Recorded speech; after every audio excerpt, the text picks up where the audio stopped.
Assalamu alaikum.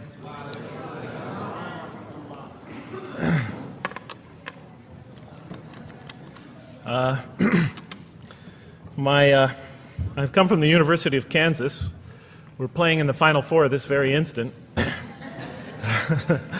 So I want to let you know that you've asked a lot of me today. No, I'm just joking.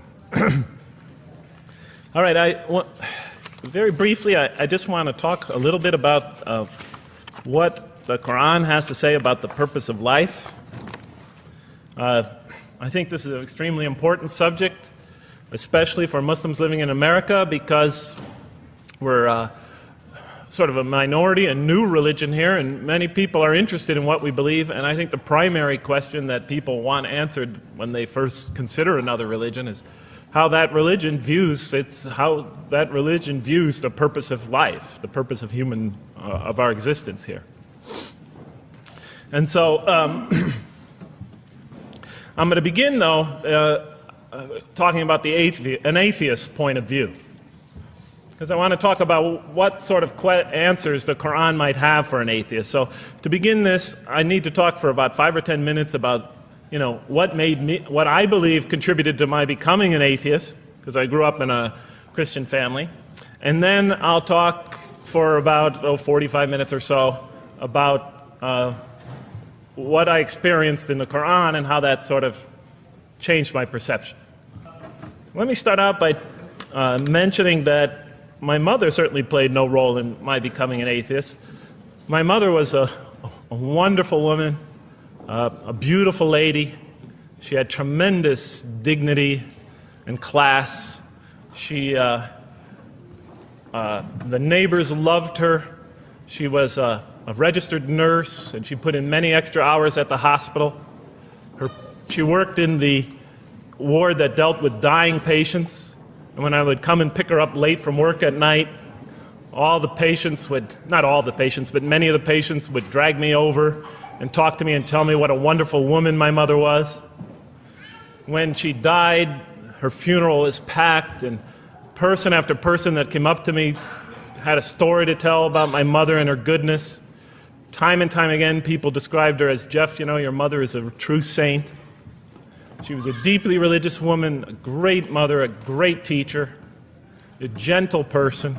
She never cursed. I never heard her curse, swore ever in her whole life.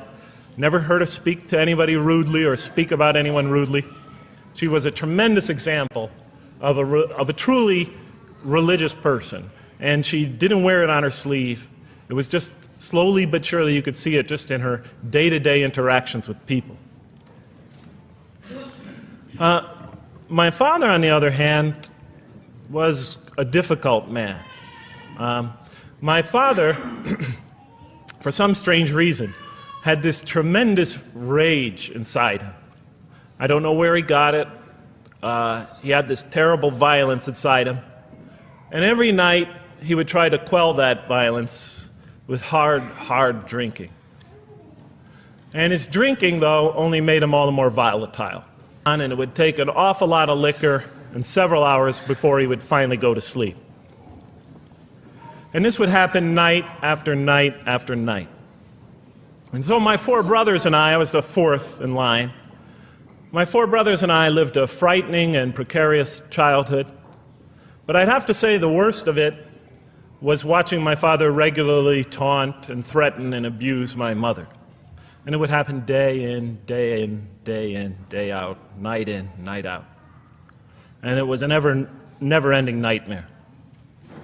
You see, it's really not so bad when you're the target of your father's violence.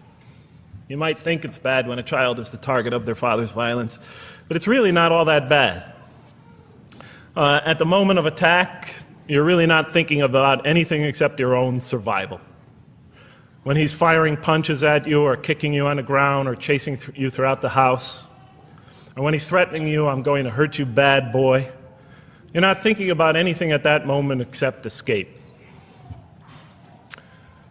While all that's going on, you're not thinking about the aftermath or consequences, the psychological repercussions or anything like that. And when it's all over, you might even excuse the onslaught because you figure maybe you somehow deserved it.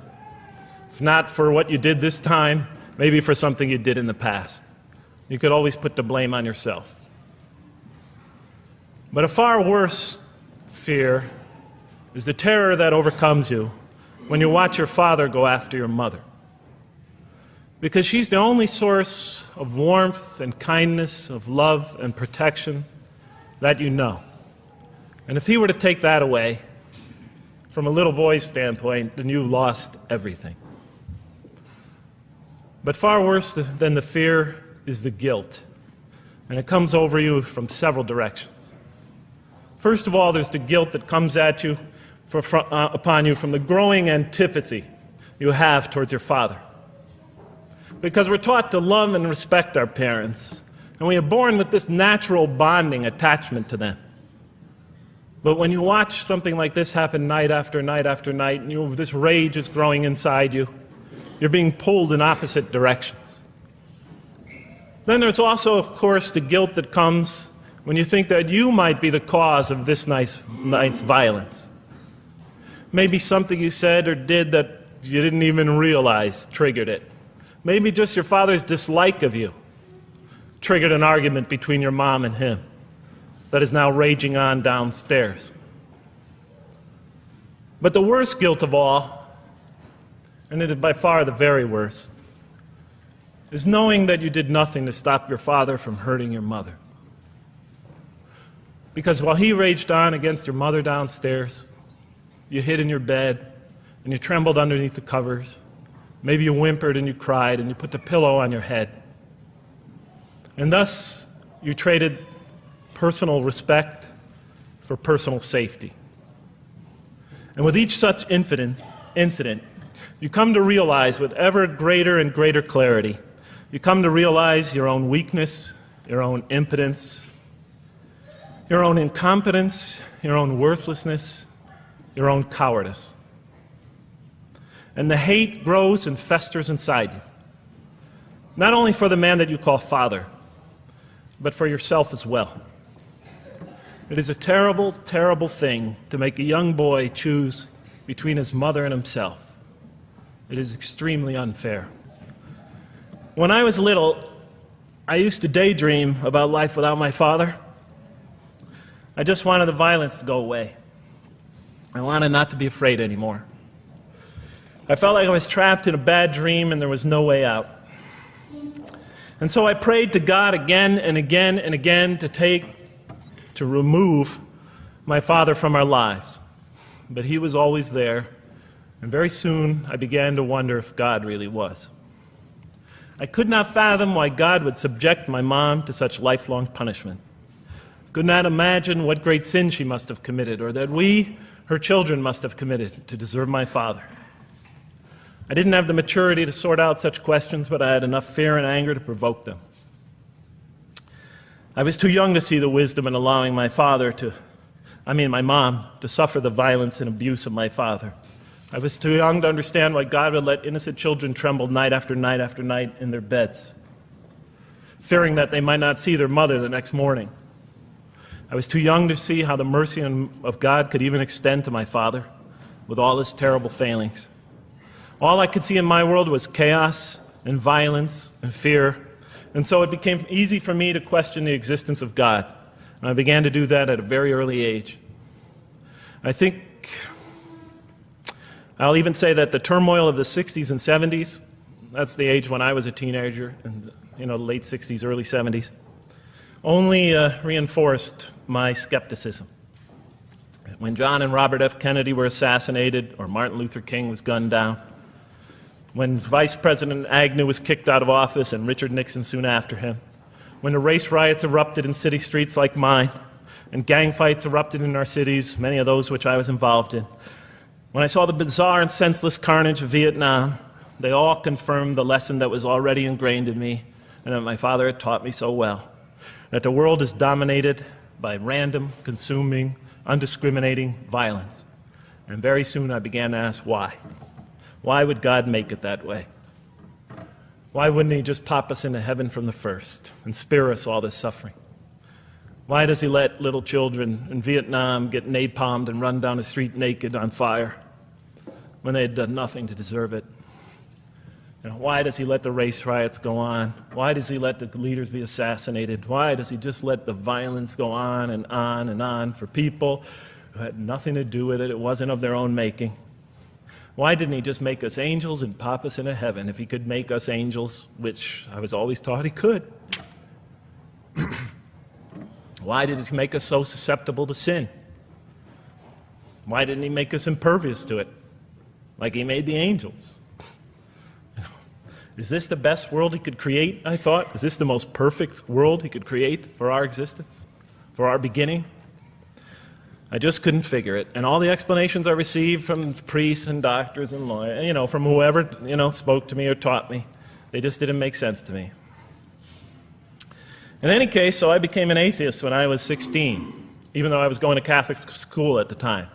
Declared myself an atheist in one class. It was a confrontation between me and a priest. We were talking about God and the purpose of life. And I expressed my views, and he said, well, then you don't believe in God. I said, well, I guess I don't. And then through my junior and senior year of high school, I got an F in religion, even though I continued to do very well on the tests.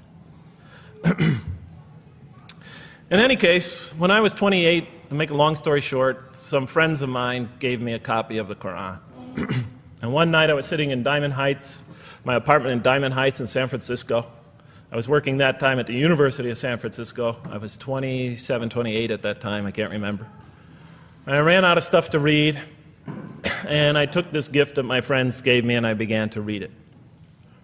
And I came to the first verse. Well, I opened the Qur'an, read the first page, then the second, and then very quickly, in the second surah, about 37 verses into the Qur'an, I came upon the story of mankind. And I have to admit, I read through it very quickly. It was about 9, 10 verses long, story of the first man and woman. And I recognized some of the details. It was similar to what I had learned when I was a child, but I noticed that there was something wrong. It was apparent to me that whoever authored this Qur'an, of course I wasn't a Muslim at the time, so I didn't have any idea who that was, whoever authored this Qur'an clearly did not understand the real meaning of the story, because they had obviously gotten the details confused. They didn't even understand the whole purpose of the story. And so I just read through it once, and then I read through it again, just to try to see what kind of point the author was making, and then I read through it a third time and a fourth, and then I realized this is something strange going on here. I'm going to read this much more carefully. I'm going to need to go through this story line by line, verse by verse, because it's obvious that the author is trying to bring out another point. And I wasn't quite sure what it was, but definitely he packs a lot of meaning into almost every word. And I thought the writer at least seems to have a great measure of brilliance. And so I'll try to sort of take you through what my experience was as quickly as I can. So I came to the 30th verse of the second surah, Surah Al-Baqarah, and it began like this. It said, "Behold, your Lord said to the angels, I am going to place a vicegerent on earth." The Arabic word is khalifa. It means a representative or an emissary of mine. "I am going to place a vicegerent on earth." And they said, the angels said, "Will you place therein one who will spread corruption and shed blood, while we celebrate your praises and glorify your holiness?" And God said, he said, "Truly I know what you do not know." See, that's the verse that hooked me. That's the verse that caught my attention. That's the one that kept on making me read the story again and again and again. Because listen to the way it begins. "Behold, your Lord said to the angels, I am going to place a representative of mine on earth, a vicegerent of mine, an emissary, one who acts on my behalf." I thought, that's not the way it goes. You're not supposed to be placing man on the earth in some positive role, some elective office. You place man on earth as a punishment for his sin. Clearly, I knew the author didn't quite get the point. But still, it was an amazing line. But then I come to the next line, and it says, "And the angels say, will you place therein one who will spread corruption and shed blood, while we celebrate your praises and glorify you?" I looked at it again. I couldn't believe the question. They said, "Will you place therein one who will spread corruption and shed blood, while we, the angels, celebrate your praises and glorify you?" I looked at that and I said, exactly. That would be my question. Why would you create this being supposedly for some positive role, when he's capable of doing tremendous wrongdoing, when he could spread corruption and shed much blood? Why would you create this violent and pernicious creature when you could create angels? As the angels clearly say, we, the angels, celebrate your praises and glorify you. They're asking one of the most fundamental questions in the entire history of religion. Why create you, man, this utterly fallible creature, this creature who could rebel against God's will, who could do such tremendous wrongdoing, who could wreak havoc like no other creature on earth, when you can make them angels? And look where the question is being asked. It's being asked in heaven. It's almost like saying, look, why don't you just make them angels and be up here in heaven with us, you know? Why don't you just make them angels, pop them into heaven, he's fine.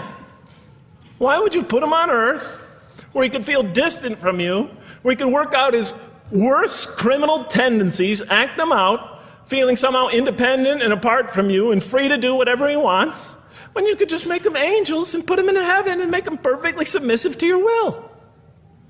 I looked at that question and said, that's my question. I'm not even a single verse into the story of mankind, and there before me I see my question. That whole question, everything that I ever thought, everything that I ever experienced, everything that I ever knew was in that question. It was as if the author took my life and wanted to pick out exactly the right question to humiliate me, to provoke me, to anger me. Why create man, this most destructive and violent creature, when you could make them angels? And then look at the answer. And he said, God said, truly I know what you do not know. You know, in modern parlance, we would say, I know exactly what I'm doing. I read that and said, what? You know what you do not know? You know exactly what you're doing? Well, please inform me. Tell me what you're doing. Because, you know, I'm 28 years old and I haven't figured out it yet. And I have a lot of issues that I'm still dealing with that's connected to this question. You can't just get off that easy. You can't just tell me you know exactly what you're doing. Not after what I've been through. Not after you made me this way. And then I realized, of course, I was arguing with a God I didn't even believe in. And that would happen several times as I read through the Qur'an. And sometimes I would just get into so agitated by what I read, I'd start arguing with this voice that I'm reading before me, that's calling to me. So we turn to the next verse. Well, it turns out that the Qur'an just doesn't dismiss the question. It starts to answer it a little bit. And in the next verse it says, and he taught Adam, God taught Adam, the names of all things. And then he placed them before the angels and said, tell me their names if you are right. So this verse is clearly referring to the previous one. But notice what it says. Now, from my own background, I remember Adam naming things, but it wasn't connected to any answer to any philosophical question. But here, notice what it says. And he taught Adam the names of all things. And I realized already, just from the first verse, you got to read these verses very carefully because it's packed with a lot of symbolism and meaning. And he taught Adam the names of all things. So here we see Adam is not only just a creature who knows how to name things, who's acquiring the gift of language, but he's also a learning creature. God is teaching him. And right here, right in this verse, and it'll come even clearer in the subsequent verses, that the very first thing that the Qur'an is going to emphasize here is man's intellect. He is a learning creature. He is taught. And what is he taught? What is one of the great intellectual gifts he's given in response to the angel's question? The gift of language.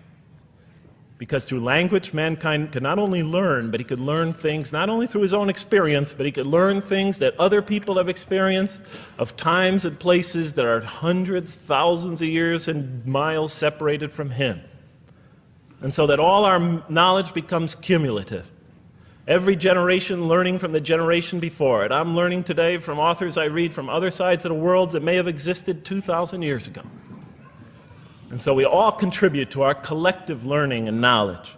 And so I'll see later in the Qur'an And the Qur'an will emphasize this again and again and again. Like in one verse it says, read in the name of your Lord who created a man out of a tiny creature that clings. Read, it commands the reader. For your Lord is most bountiful. Why is he most bountiful? What great gift did he give you? For he taught man the use of the pen, and through it taught him what he otherwise could not know.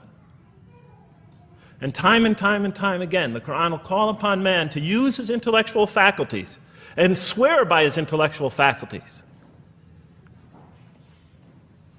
and to use them correctly because they play a fundamental role in guiding him to truth. I never came upon a scripture that puts so much emphasis on the correct use of our intellectual faculties, on the harnessing of reason in helping us attain to faith.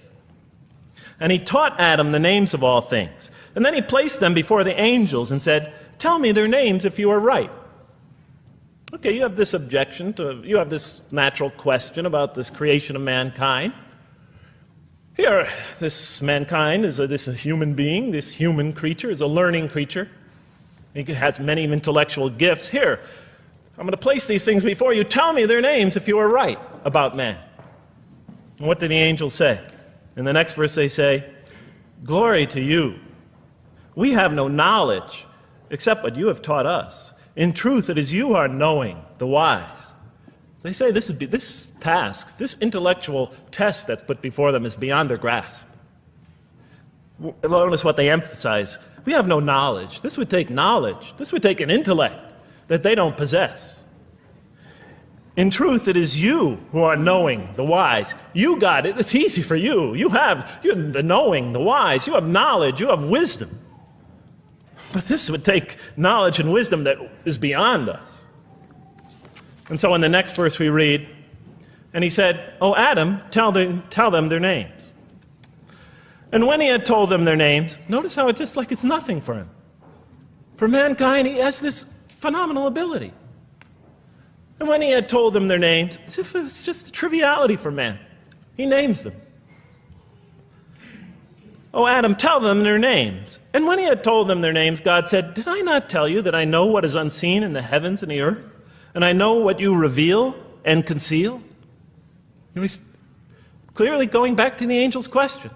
Yes, you have these natural concerns about the creation of mankind. Yes, he could do these evil things. But look at this tremendous intellect he has. This is something you have overlooked, that you haven't considered. And that's clearly the point of these verses. Even though I felt that the author didn't quite, it was as if I realized that he just didn't misunderstand the story. He was taking one of the great stories in the history of humankind, one of the fundamental greatest stories in the history of mankind, and molding it and using it as a vehicle for an entirely original message. And God said, "Did I not tell you that I know what is unseen in the heavens and the earth? And I know what you reveal and what you conceal?"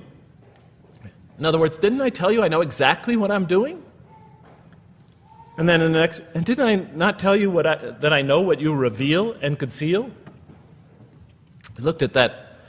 What question what did they reveal and what did they conceal? What did their question reveal and conceal? I thought about it for a minute. Oh, it's obvious. What did their question reveal?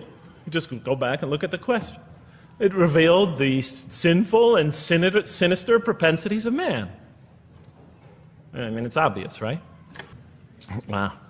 Okay. So, they revealed the sinister and evil propensities of man. But what did their question conceal? And all you have to do is think about it for a minute. Human beings, yes, they could do evil. Yes, they could do wrong. Yes, they could create misery. But they could also do exactly the opposite. They could choose to do evil. They could choose to do tremendous good. They could choose to do tremendous violence. They could choose to show tremendous compassion.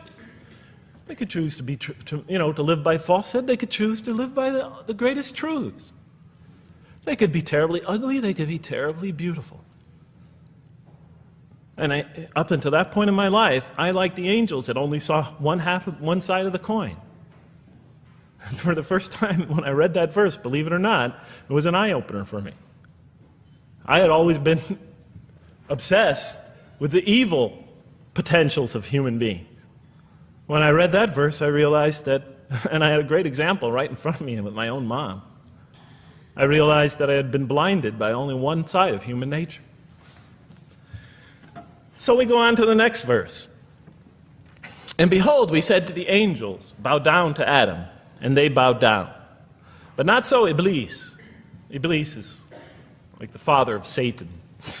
Satans, satanic beings, forces, creatures, existences. He refused and was arrogant. He was of those who reject faith. An interesting statement. And behold, we said to the angels, bow down to Adam. And they bowed down. Bowing down could symbolize two things. Bowing down could symbolize the superiority or potential superiority of one being over another, and so they bowed down to them. Bowing down could also mean that they serve that creature in some respect. Of course, the Qur'an says that all beings serve God, all created beings serve God. But this verse seems to be indicating, and the rest of the Qur'an will make it clear, that these angelic beings, these angelic entities, will serve the development of mankind. We'll even see later that the satanic beings serve the development of mankind. Both forces, angelic and satanic, will serve the development of mankind. Because one will present man with a choice to do the most altruistic things. The other will simultaneously try to influence man in the opposite direction. And so human beings will be moral creatures, and will have to make moral decisions. And it's in those moral decisions that they will grow spiritually and morally as human beings. And they'll take that into the next life. And the angelic and the satanic forces will be catalysts for those moral choices that they make. They will heighten the human being's awareness of the rightfulness and the wrongfulness of the choice he's about to make. And the self, the soul, the nafs, as they say in Arabic, will have to make the ultimate choice between good and evil. And that choice, that test will come again and again and again as human beings either grow or decline. And those tests will come again and again and again to try to help him towards his spiritual evolution, to bring him back, but that choice is ultimately ours. And so we said to the angels, bow down to Adam, and they bowed down. But not so Iblis. Iblis is Satan, this rebellious force, this evil prompter, the one who whispers into the human heart. He comes into being. And with the introduction of Satan, we have the introduction of evil, that evil influences on human beings. And notice why Iblis does not bow down. He refuses because he was arrogant. You know, we often hear what's the root of all evil? In the West, it's always money, greed, etc. Here the Quran says that, seems to be saying that the root of all evil is not always material wants. It's not always money, it's not always greed. At the heart of evil is arrogance. Putting yourself above all others. Of assigning to yourself special priority and neglecting the rights of others. Of pride and arrogance and envy, the source of evil. He was of those who reject faith.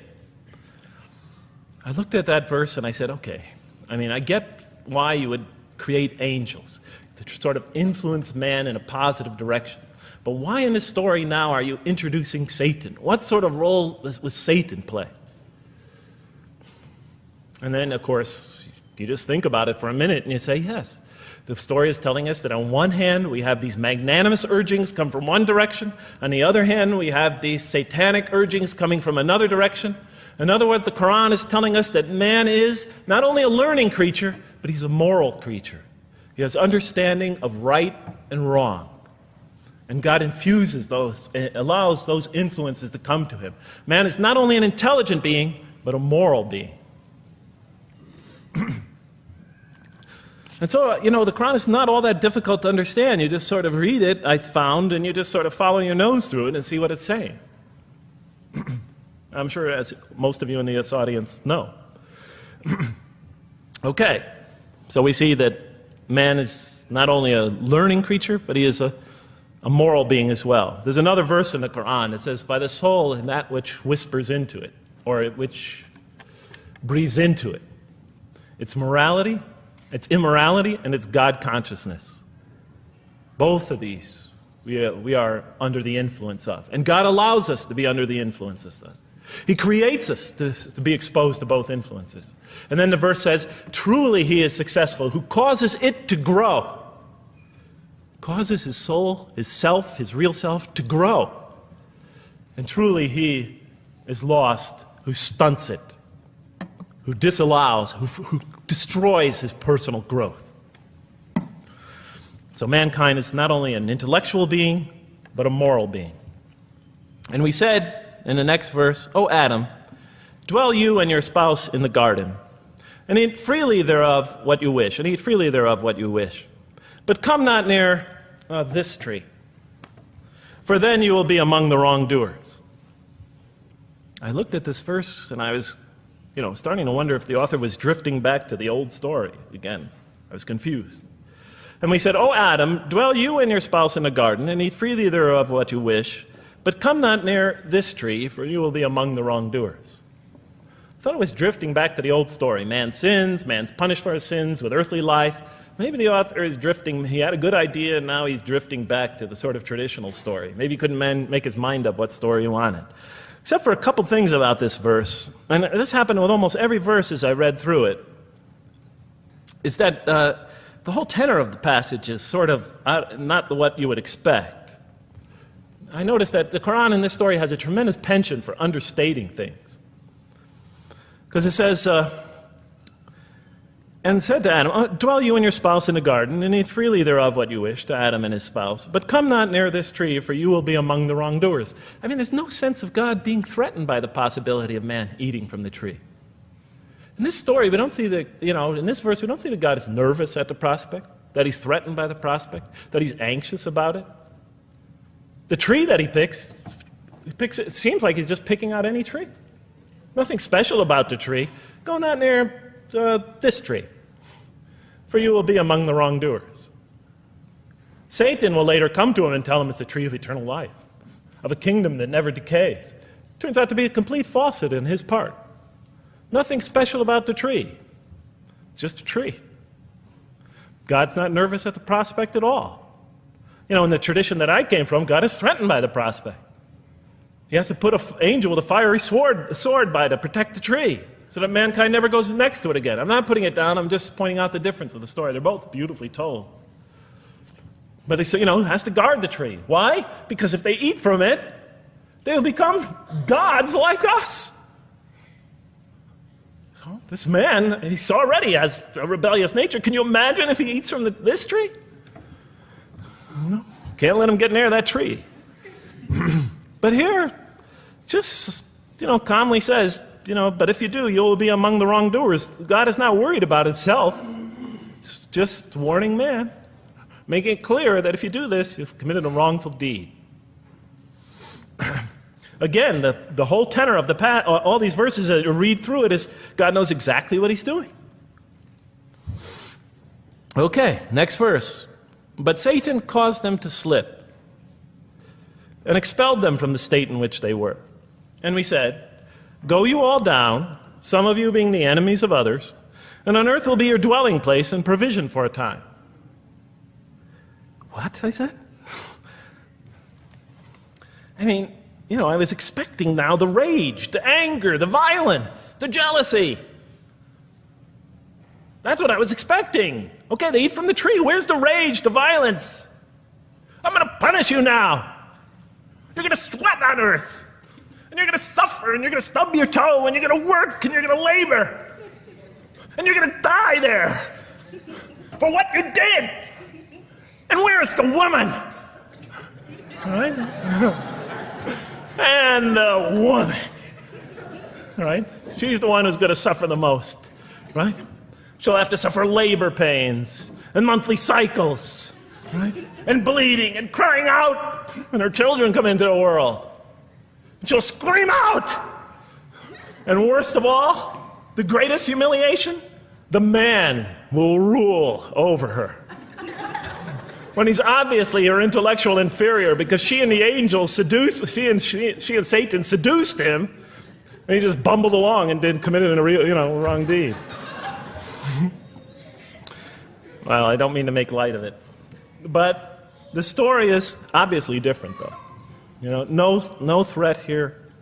As a matter of fact, look at the way it says, "O Adam, dwell you and your spouse in the garden, and eat freely thereof what you wish. But come not near this tree, for you will be among the wrongdoers." Then they make the mistake. But Satan caused them to slip and expelled them from the state in which they were. And we said, "Go all you down, some of you being enemies of others, will be adversaries of others. Some of you will be adversaries of each other, and on earth will be your dwelling place and provision for a time." This is not a deity losing it. If you look at it, on earth will be your dwelling place and provision for a time. That's not the words of a God that is lost, that is really extremely upset. On earth will be your dwelling place and provision for a time. When I walked into the hotel today, and they said, and it's this nice one up here, I don't know the name, I can't remember the name of it, but it has a continental breakfast. And they said, your room will be room 111, and there's a continental breakfast in the morning. I didn't say, I didn't think they were mad at me. Because they said, you're going to sleep here, and this is going to be your provision in the morning. Oh, thank you. But notice something else about this verse. When you read these verses for the first time, I don't know, maybe I'm nuts, but when you read these verses for the first time, this is just so much that catches your attention. But Satan caused them to slip. Remember, I couldn't get that verse out of those words out of my head. Satan caused them to slip. To slip? The greatest sin in the history of the human race, and it's called a slip?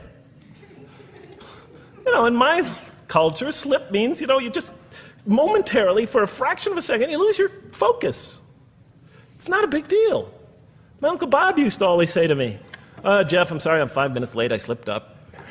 The understanding is it's no big deal. It's just a slip. That's what we say when we make a minor mistake. I slipped up. Don't worry about it. Never happen again. A slip, I said? Momentary loss of focus? The greatest sin in the history of humanity? Why we're all here? Why we're all suffering? Why we experience death? A slip? I didn't believe it. I went to my Arabian friends at that time. I didn't know any Arabic. They came to this verse. We went through it line by line. I said, now don't change any words. Just read them one at a time. But Satan made them, and I said, okay, this one right here. What does it mean? Tell me what that means. They looked at it. It says, slip.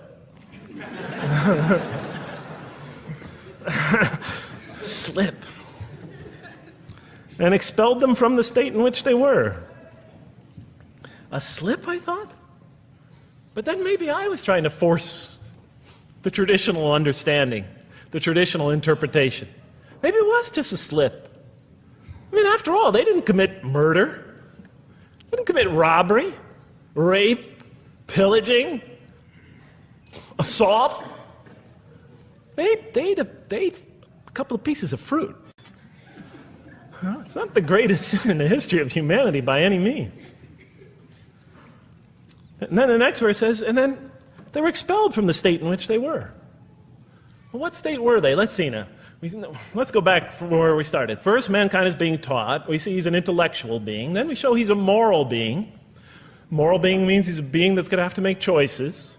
And then God gives him this choice. It's not a huge deal. It's not the gravest sin in the history of humanity by any means. It's minor by any standards. They make it, though. We see that God originally intended to put man on earth as his vicegerent. We see a period of preparation where he's being prepared intellectually, where he's growing as a moral creature. When does God finally put him on earth? What signals that he's ready to begin? He makes his first independent choice. It's not the worst deed in the history of humanity. It's minor on anybody's scale, but it shows that mankind is ready to act on his own, to be his own, to make his own choices, that God has empowered him to make choices, and he's ready to make them and carry them out, and see them most often to their expected ends, if God wills. And that seems to be the only real significance of it. But I thought, maybe I'm getting this wrong.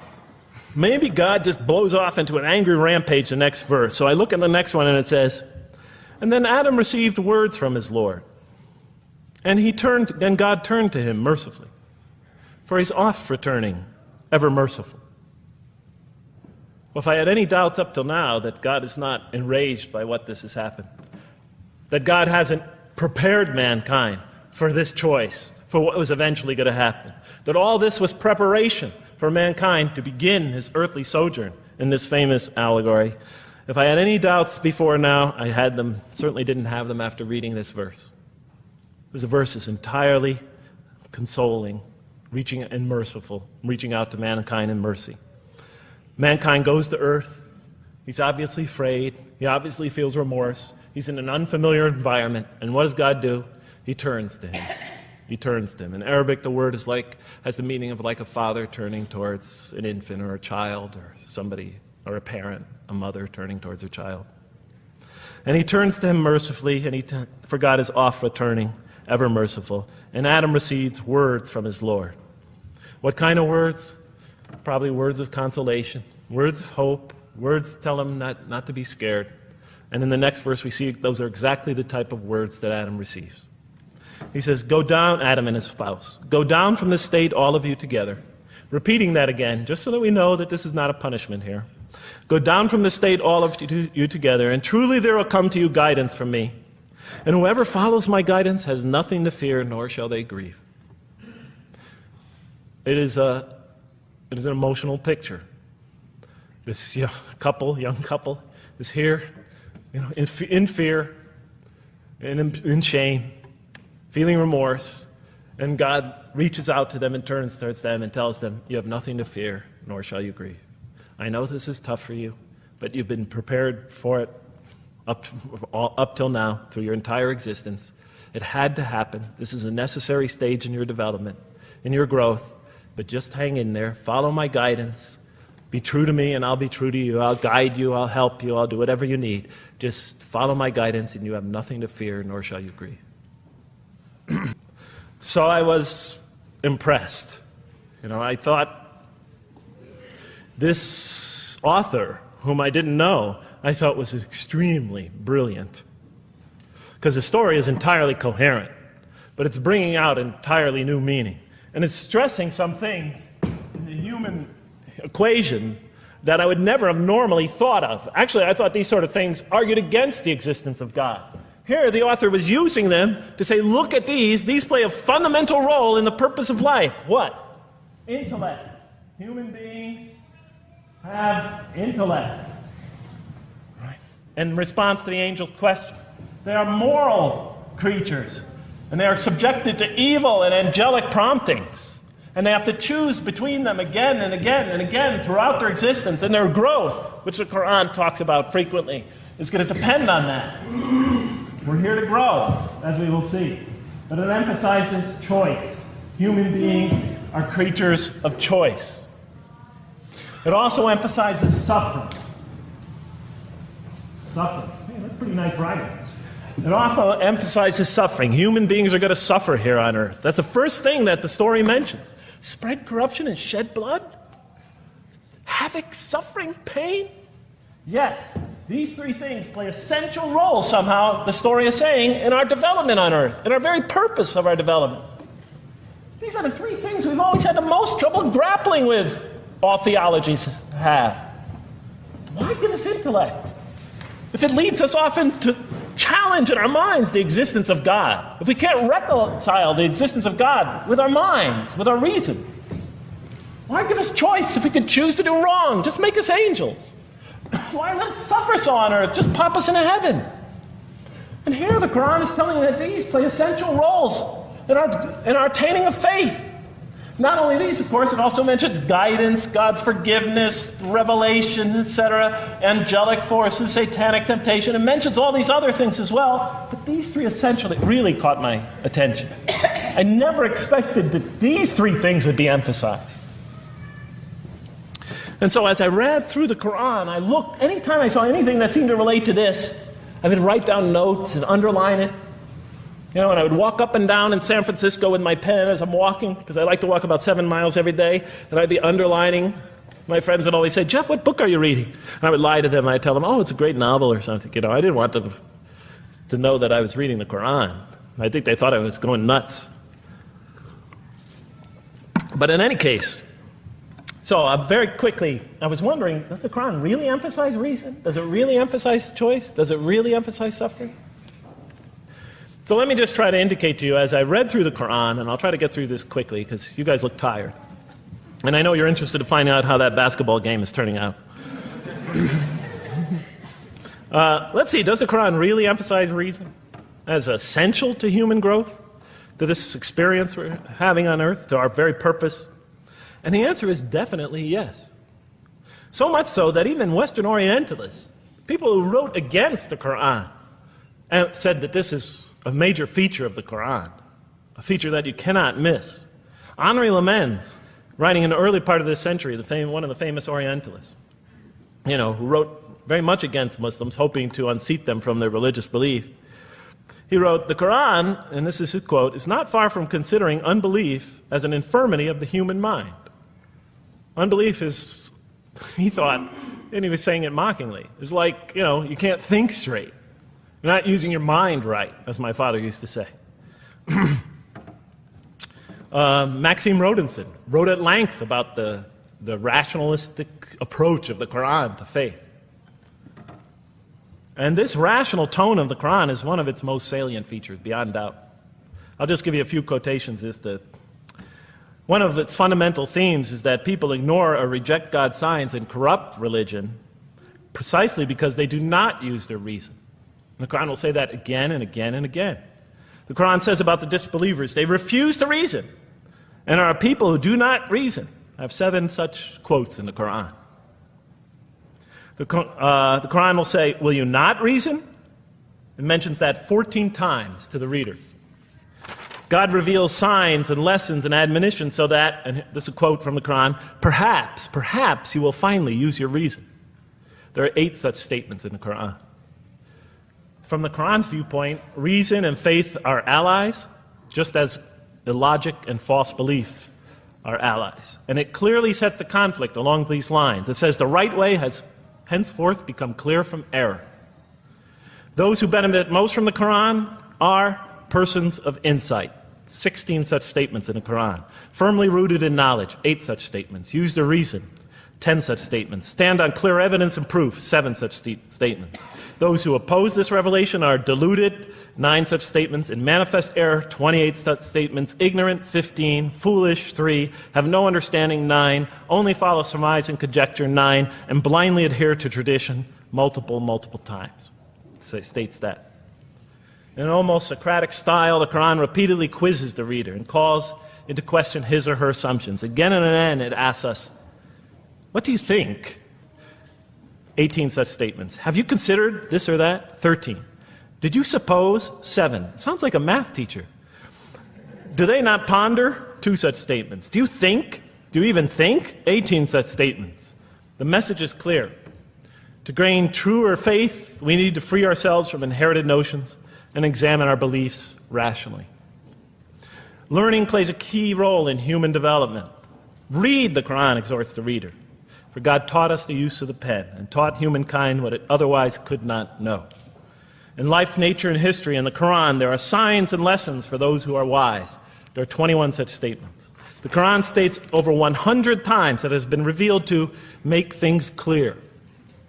I thought the author of this Qur'an must have had a strong mathematical insight, a natural mathematician. All throughout, when I was reading, I was trying to imagine what he must have been like. God teaches humanity both directly and indirectly, and sometimes so subtly that we are unaware of his instruction. Thus, he tests us in multifarious ways. Of course, I just want to make it clear, Muslims believe God himself is the author of the Qur'an. Sometimes I give this speech and people come away and ask me, Jeff, who is the author of the Qur'an anyway? But I didn't know. So I was just trying to figure it out. Repetition is indicative of the importance given to certain ideas. It should be observed that the Arabic word for knowledge in the Qur'an, ilm, appears 854 times in the text in its various forms. It's one of the most frequently occurring words. So the Qur'an really does put great emphasis on reason in our spiritual quest. Does it put great emphasis on choice? Well, here's what it has to say. Let there be no compulsion in religion. The right way is henceforth clear from error. It's a choice, and it must be freely made.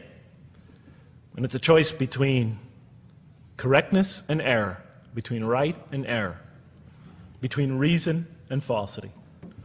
Had God willed, he could have indeed guided you all, it says in the Qur'an. I went, why not, I thought. Why not just guide us all? Why let some of us choose to go this way and that way? The Qur'an was constantly provoking me as I read it. Do not the unbelievers know that had God willed, he could have guided all mankind? Oh, do not the believers know that had God willed, he could have guided all mankind? Okay, I'm an unbeliever, I thought. Tell me, why didn't you guide all mankind? If you want us to be in conformity of your will, just make us that way. And if we had so willed, we could have given every soul its guidance. Why did you let us be creatures of choice? Just program us to do the right thing. Never make a wrong choice. Had God willed, he could have made us all one community. He could have made us clones of one another. But he didn't. It wasn't part of his plan. Enlightenment has come from your Lord. He who sees does so to his own good. He who is blind is so to his own hurt. It's your choice. It says it again and again in the Quran. Remember when I was reading this, I was a disbeliever. And this scripture is constantly reminding me, it's your choice, Jeff. It's no compulsion in this. It's your choice. It's up to you. You're probably not reasoning correctly here. Think a little harder. Come on, try. It's just a few more steps. And whoever is guided is only to his own gain, and whoever is stray, I am only a warner. It's your choice. We have revealed to you the book with the truth for mankind. He who lets himself be guided does so for his own good. He who goes astray, it's to his own hurt. It's his choice. And there are many, many such references. I'll stop there. But you get the point. The Quran clearly emphasizes that choice plays a key role in our development. But what about suffering? I mean, suffering's the biggie, right? I mean, that's the real major question. What does the Quran have to say about suffering? Because every religion deals with suffering in a different way. It's either something you have to be saved from, and so some religions stress salvation, or it's something that you have to sort of transcend through meditation and training so you can sort of not feel it so much, get above it and beyond it. Some religions see it as primarily punishment. Some of the more ancient religions see it as the result of the precarious and whimsical, control of many gods working against each other, playing with human beings. Different religions have dealt with it in different ways. But almost all of them, I would indeed say all of them, have sort of seen it as something not so good. But let's see what the Quran has to say about it. Something to be avoided, to transcended, to be saved from. The Quran says just the opposite. You are going to experience it. You will suffer in this life. And it plays a fundamental role in your development, in your growth, and in what you are to become. This scripture didn't just say you're going to experience it. It said you should embrace it. You should struggle through it. Your life should be a struggle, it says. It should be a jihad. Yeah, right? But that's what it says. Jihad means struggle. When the Quran most says jihad, it's very seldom, it's most often not in the context of fighting. Qital is the Arabic word for fighting. But it says even in the Mecca verses, long before Muslims had to defend themselves against their oppressors, it mentions that you have to struggle in the path of God. With the Quran, it even says. Struggle in the path of God with this Quran. Life is a struggle. It says in one verse, most assuredly we will try you with something of danger and hunger and the loss of worldly goods, with the loss of your lives and the fruits of your labor. Most assuredly we will try you. It's not just talking about evil people, good people. But give the good news, the glad tidings. Be happy for those who are patient in adversity and suffering. Good news, I thought? Doesn't the author understand the terrible effects of suffering? Give the good news to those who are patient through adversity, who when calamity befalls them say, truly unto God we belong, and truly unto him we shall return. In other words, that this could benefit them. It was a remarkable statement. Here's another one. Do you think that you can enter paradise without having the like of those who passed away before you? And the next verses start to explain these people were good people who suffered terribly. Do you think that you can enter paradise without going through the same? Why, I thought? Why do we have to suffer in life? Misfortune and hardship befell them, and so shaken were they that the apostle and the believers with him would exclaim, when will God's help come? These are good people. When will God's help come? Oh, truly, God's help is always near. You will certainly be tried in your possessions and yourselves, the Qur'an tells the reader. You're going to face hardship. It's guaranteed. Every soul must taste of death, and we try you with calamity and prosperity, both as a means of trial. And to us you are returned. You are going to have hardship here. There is going to be no heaven on earth. This environment is made to be an environment of adversity. It is made to be an environment where you have to work, where you have to struggle, where you have to strive. And it plays a key role. Oh man, truly you've been toiling to your Lord in painful toil, but you shall meet him. You're toiling, yes, but you shall meet him. We certainly created man to face distress. What, I thought? We certainly have created man to face distress. You made us to face distress? Does he think that no one has power over him? Sometimes people get, so down, they just think, this can't be a God. Look how I'm suffering. He will say, I have wasted much wealth. Some people just become totally devoted to worldly aims. Does he think that no one sees him? Have we not given him 2 eyes to see with, a tongue, and 2 lips to communicate with, to learn from by communicating? Can't he see around him? Can't he tell from communication with other people? Haven't we pointed out to him the 2 conspicuous ways? What are the 2 conspicuous ways? But he attempts not the uphill climb. One of them is the uphill climb. And it says this is the way you should be pursuing. And what will make you comprehend the uphill climb? It is to free a slave, or to feed in a day of hunger, an orphan nearly related, or the poor one lying in the dust. Then he or she is of those who believe, and exhorts one another to patience, and exhorts one another to mercy. You have not attained to faith until you struggle the uphill climb. It's telling us you should pursue the uphill climb. What is the uphill climb? Reaching out to your fellow man who suffers, to feed the poor one, to help the poor soul that's lying in the dust. And all over the world there are people in that state. And we watch the news as if it's just entertainment. And the Qur'an tells us this is something you should involve yourself in. That is the road that you should travel. It describes a successful life as an uphill climb. But definitely the Qur'an emphasizes these 3 elements in the human drama. Well, one thing, like I mentioned before, the Qur'an will repeatedly emphasize that we're here to grow and to learn. And I'll give you 4 or 5 quick verses because I know you're tired. It says, Our Lord, and raise up in their midst a messenger from among them, who shall recite unto them your signs, and that shall teach them the book and the wisdom, and who shall cause them to grow. We have to learn wisdom in the book, and Revelation in particular, and who shall cause us to grow. And we have sent among you of yourselves a messenger to recite our signs to you and to cause you to grow. Truly God was gracious to the believers, this is in the 3rd surah, when he raised up from among them a messenger from themselves to recite his signs to them and to cause them to grow.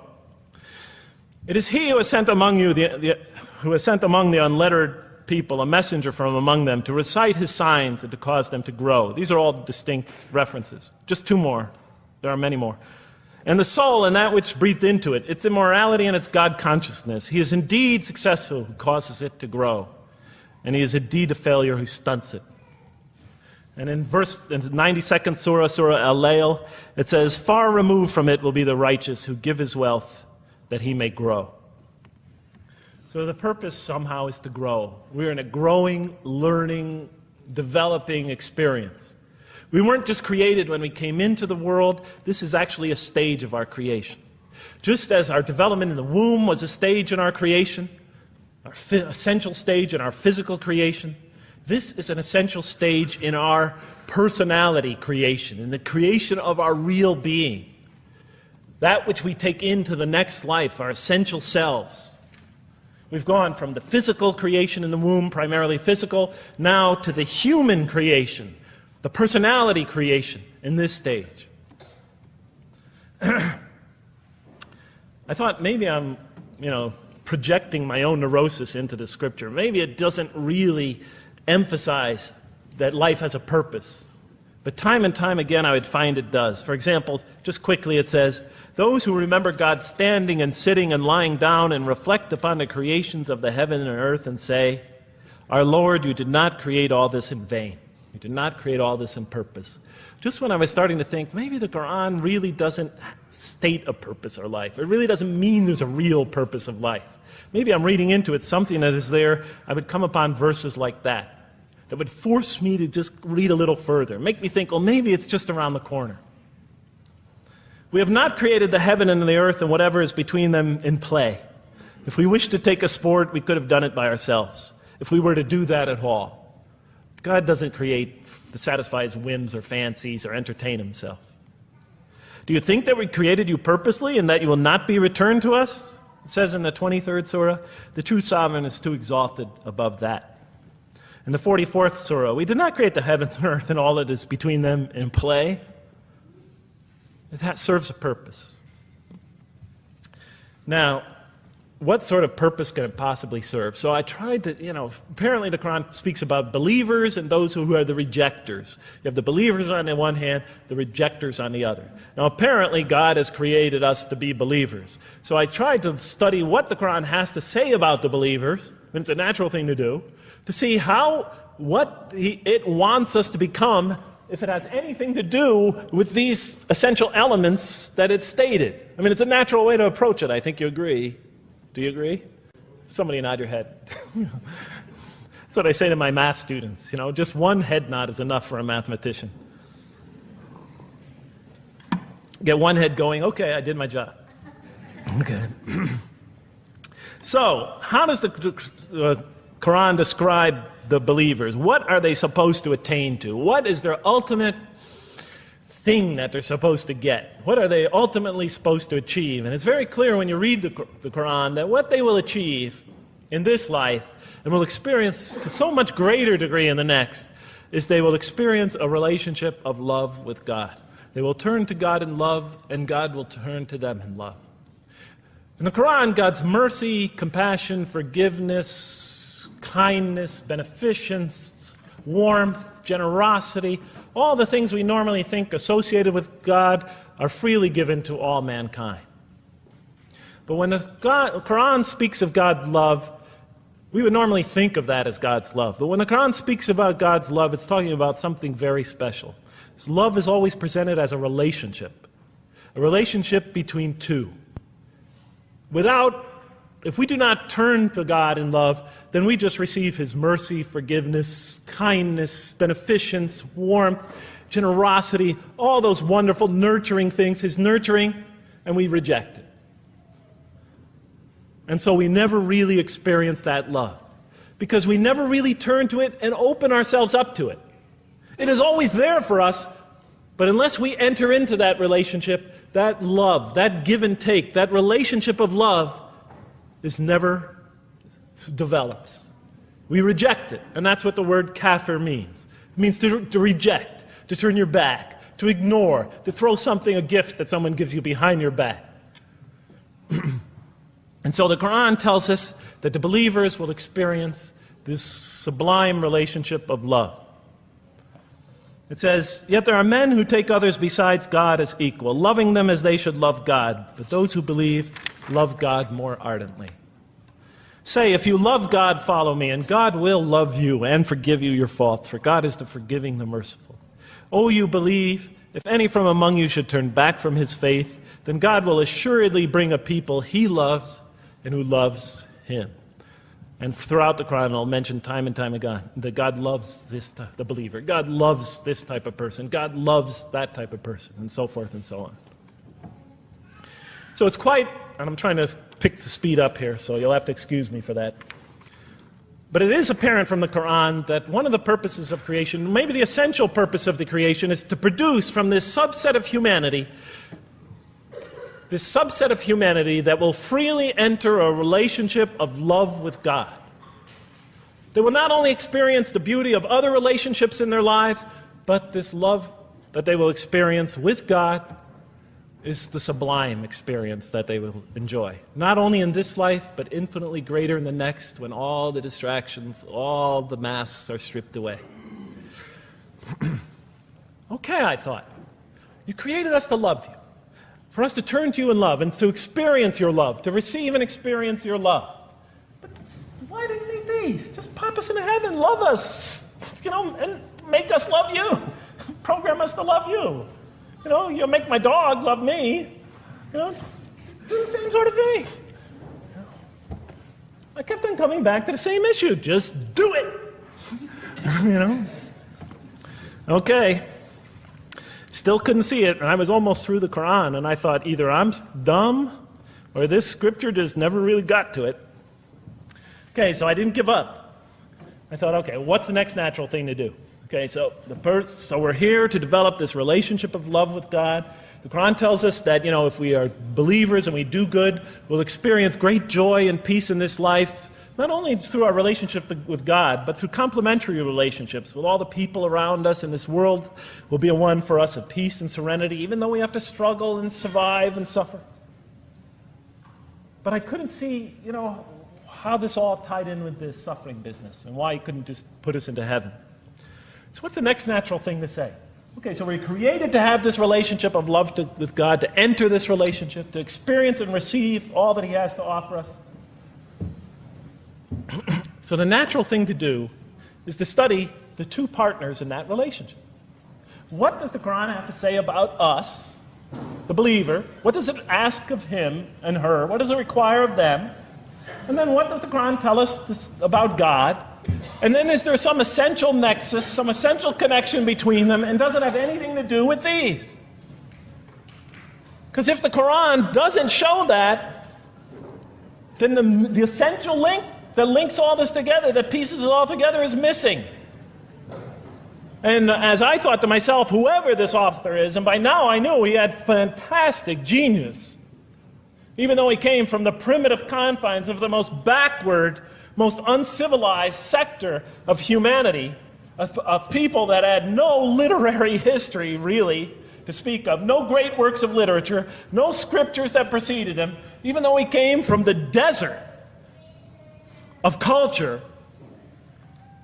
even though this came out of that environment, and the mind behind it had to be tremendously and phenomenally genius to come out of that surrounding and produce something like this. If that essential link was missing, I knew that, he was great, but, and extremely great.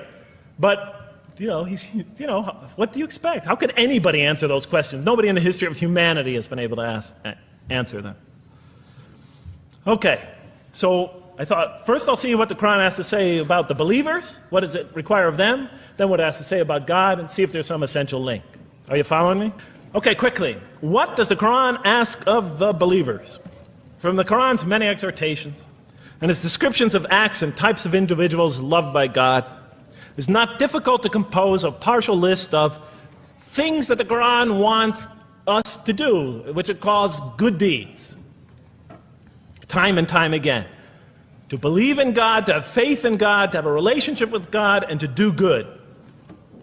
So what does it describe as these good deeds? Well, as I read through the Qur'an, it says that, can I take this away? Remember, intellect, choice, suffering. It says we should show compassion. show compassion. We should be merciful. I have the references here, but just excuse me, I'm not going to list them all. We're running out of time. We should be forgiving. Forgive others. We should be just. We should protect the weak and defend the oppressed.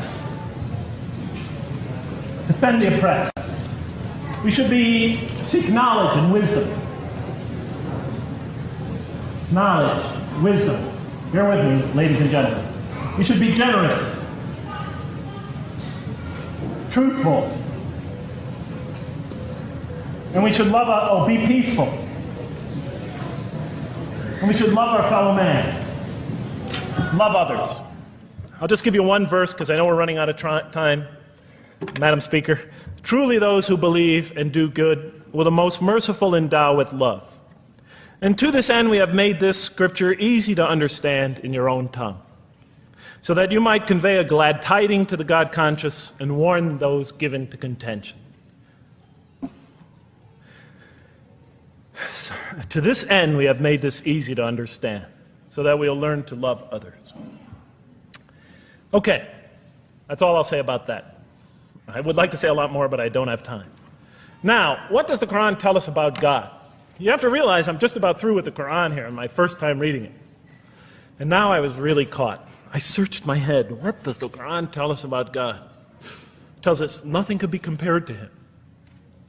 That he's outside anything that we may compare to. That our definitions do not encompass him. That our reason cannot comprehend him. That he is transcendent and we are finite. That he is immortal. He transcends time and space and we are bound by it. That he is immortal, we are mortal. He is uncorporeal, we are corporeal. That we have no way of comparing ourselves to him. Nothing could be compared to him. I thought, oh my God, I'm so close and yet so far. Because I'll never understand the essential link between us and God and why these three things fit into place. Because the Qur'an tells us that we could never really quite understand God. Or at least that's the way I thought. And so I put down the Qur'an when I had finished it.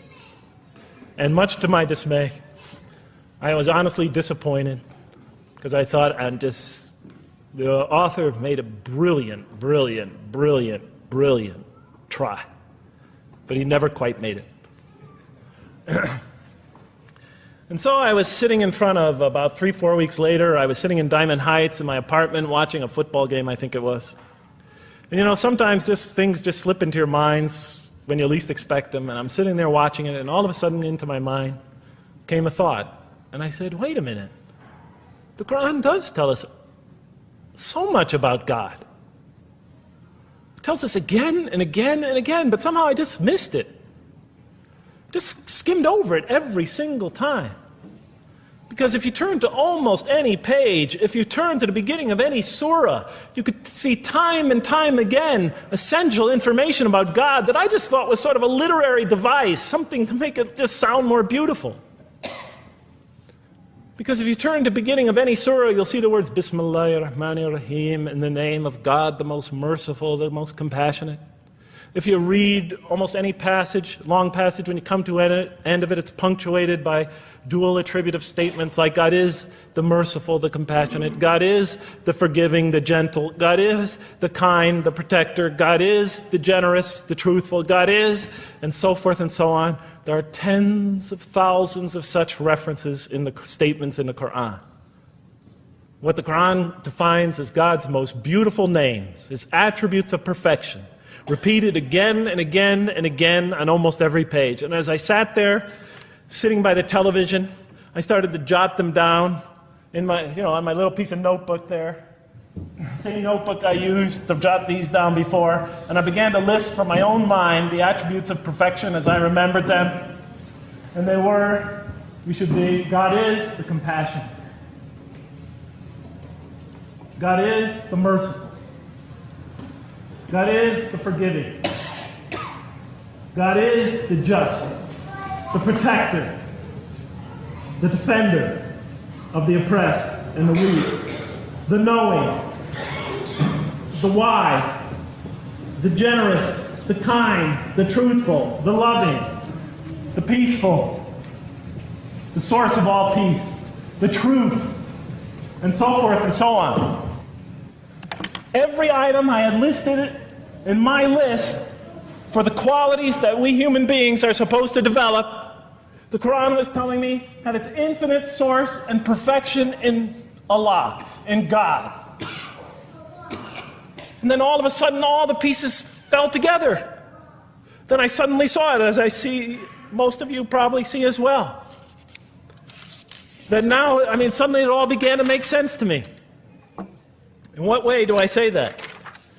Well, it was now obvious why we had to develop these qualities. It was now obvious how these things on the floor here fell into place. And I'll just say it clearly.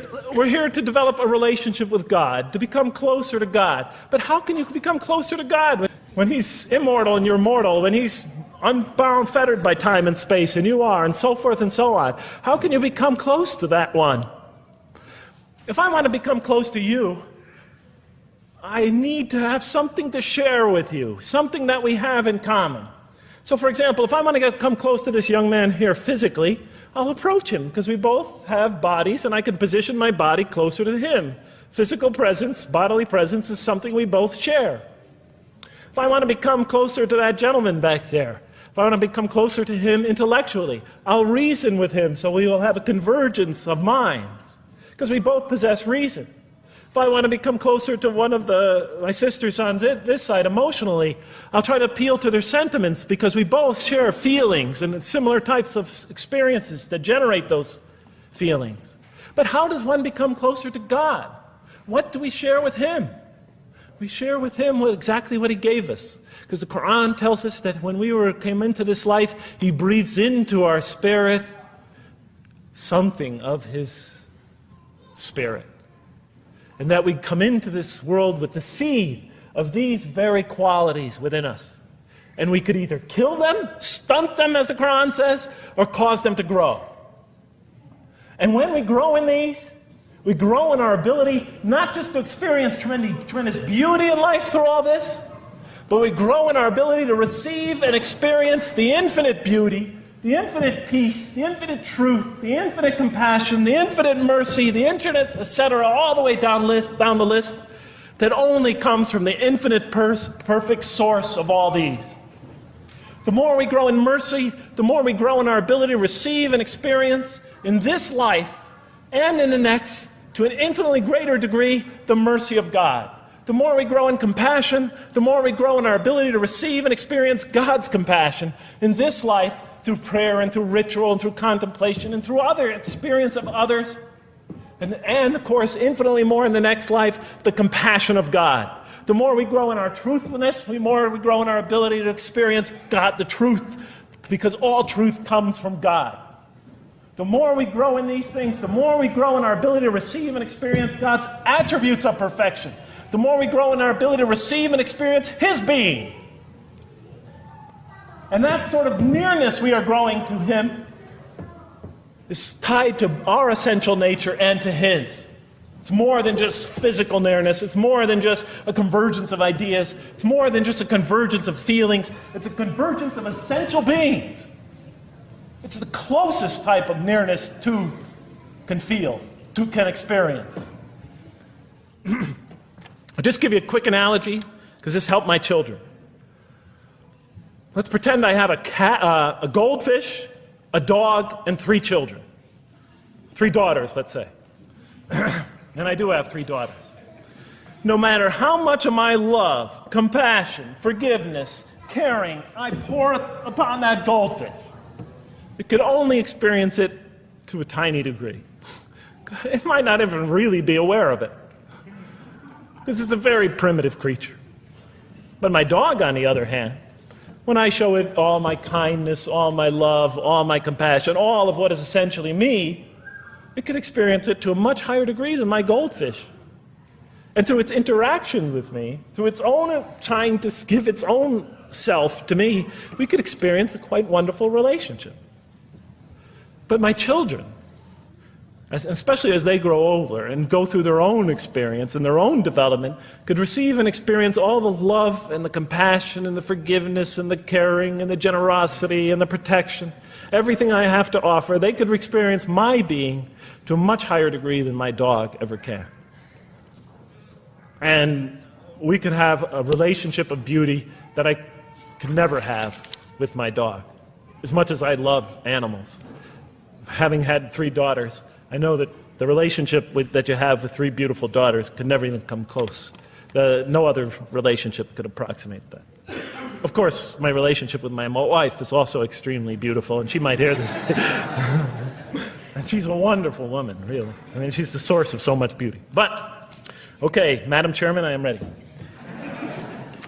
So that seems to bring it all together. So now, I thought, wait a minute.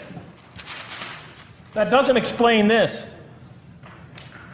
Why the intellect? Why the choice? Why the suffering? I thought, you almost had me, this Qur'an. You almost duped me. You almost tricked me, seduced me into accepting this philosophy. But wait a minute. What about intellect, choice, suffering? Why do we have to experience these? Why couldn't you just programmed us to be merciful, compassionate, forgiving, etc.? Why do we have to go through all this? And then, of course, the answer came to me as quickly as I thought of it. So we are creatures, and we grow, and we become. And yes, and you can make us anything you want, but you can't contain any of those attributes I listed without these 3 things. In mathematics, we try, 3 premises that go into, proving a theorem. We try to see if we could take one of them away, and if it's essential. And all 3 of these are definitely essential. For example, you could program a computer never to make an incorrect statement, but it doesn't become a truthful computer. Never heard anybody say to me, Jeff, this Macintosh is the most truthful computer I ever saw. If it's programmed, it's not truth. You could program a CAT scan to help the sick, but it doesn't become compassionate. Never heard a doctor say, Jeff, if you want to see a compassionate CAT scan, you come right over here. Right? Because all those things, compassion, forgiveness, truth, caring, love, all are born out of choice, suffering, and reason. In order to do a compassionate deed, when we consider reaching out to someone in compassion, that person, first of all, that's inconceivable without the presence of suffering, an environment where there's suffering. And when we decide to help them or not, we reason in our minds, what is this going to require of me? It's going to require some suffering on my part, some of my giving of myself. And without that mental process, it doesn't become a compassionate deed. And if it isn't by choice, it's not a compassionate deed. It's that choice that makes it compassionate. Same thing with truth. Truth is a choice between telling the truth or not telling the truth. Oftentimes we tell it when we're at risk to our own personal loss. The more suffering that might come out of that choice, the greater is the truth behind it. The greater the act of truthfulness. And all the time we have to weigh the consequences of that choice. If I tell the truth there, my teacher's going to give me an F. If I don't tell the truth, I might get an A. We weigh it in our mind. Last example, the famous wedding vow. Do you take this woman to be your wife in sickness and in health, for richer or for poorer, until death do you part? What are they asking us? Do you knowingly make this choice, understanding full well what's at stake here?